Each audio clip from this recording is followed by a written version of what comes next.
Speaking of Iran, Israel's new Mossad Chief, David Barnea, addressing Tehran's nuclear ambitions head-on, accusing Iran of working towards its dream of nuclear weapons even while negotiating with Western powers in Vienna. Barnea adding, though, that Israel will quash this dream at every opportunity. And joining us with more, former Israeli Deputy National Security Advisor, Professor Chuck Freilich. Professor, thanks so much for being with us.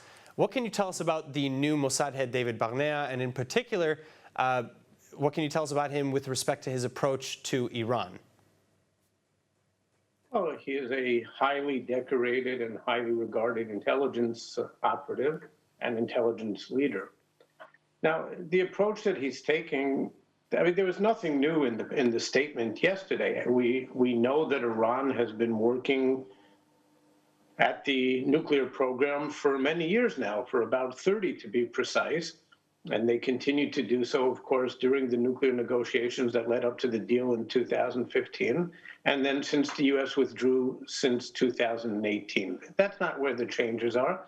The change is the fact that they have continued to progressively withdraw from the agreement over the course of the last close to 2 years following the American withdrawal.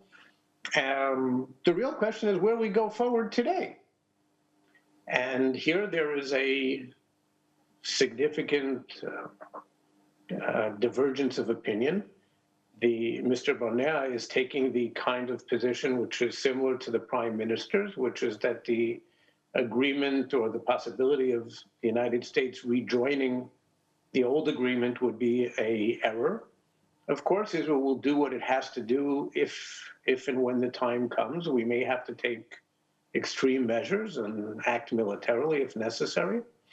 The question is whether going back to the deal today or not serves Israel's interest. I can tell you that much of the current and former defense establishment, myself included, believe that the nuclear deal was and remains the best of the bad options that we face. It's not a perfect deal by any means. It's not our dream option. But when you compare it to the alternatives, it is the best of the bad ones. And the U.S. is probably going there one way or the other. So what we should be doing is talking to the U.S. about how to maximize the benefits, minimize the disadvantages, and make sure that Iran never goes nuclear. Okay, but again, though, more to what you were saying, both Barnea, former Mossad Chief Yossi Cohen, and Prime Minister Netanyahu spoke often about how they respect the United States and the international community, but will ultimately go against the grain with respect to Iran where necessary. Barnea explaining that, quote, "No, we do not intend to act according to the majority opinion, since the majority will not bear the consequences for the erroneous assessment of the Iranian threat." Given statements like these, how do you square that with what you're saying in terms of being a proponent of the Iran deal as the best of a bad situation? If and when all other options have been exhausted, and we are nowhere near there, the state of Israel reserves the right to act. And if we reach that stage, I'm personally a proponent of taking military action. In the meantime, we're far away. The United States is our #1 ally. We are exceedingly dependent upon the United States, not just militarily. Imagine what the IDF would be without American weapons. It would be an empty vessel. Just yesterday, it was announced that we will be asking for emergency aid, $1 billion for Iron Dome interceptors and other advanced weapons.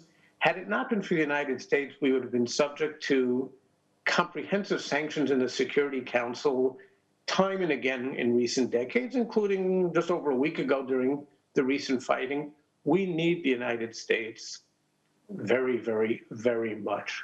Statements such as the Prime Minister made yesterday are, I believe, irresponsible in the extreme. It is legitimate for us to have disagreements with the United States. They should be dealt with behind the scenes as befits close allies, especially when we happen to be the junior partner in that alliance.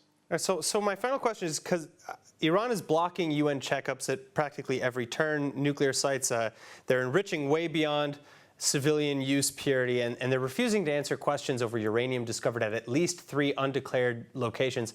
Why are these issues, why are these roadblocks, at the very least you could call them, seemingly not deterring anyone in the Vienna negotiations, or are they at least changing how the negotiations are being played out?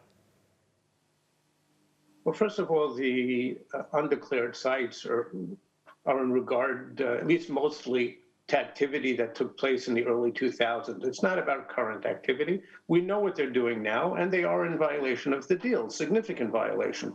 The fact is these violations all began after and in response to the American withdrawal.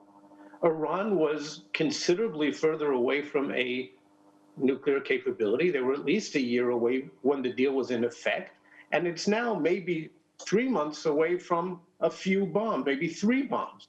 The deal was a good thing. It was giving us 10 to 15 years of quiet. I do not know of any other issue, any other threat in Israel's history in which we gained 10 to 15 years through diplomatic means, and still reserved the option, of course, to act militarily at the end of that period, should it be necessary. So again, the nuclear deal is not the best option in the world. It's simply the best of the bad options we face. Diplomacy is about the world that exists, not about our fantasy world. All right, Professor Chuck Freilich, thank you so much for your insights. Thank you.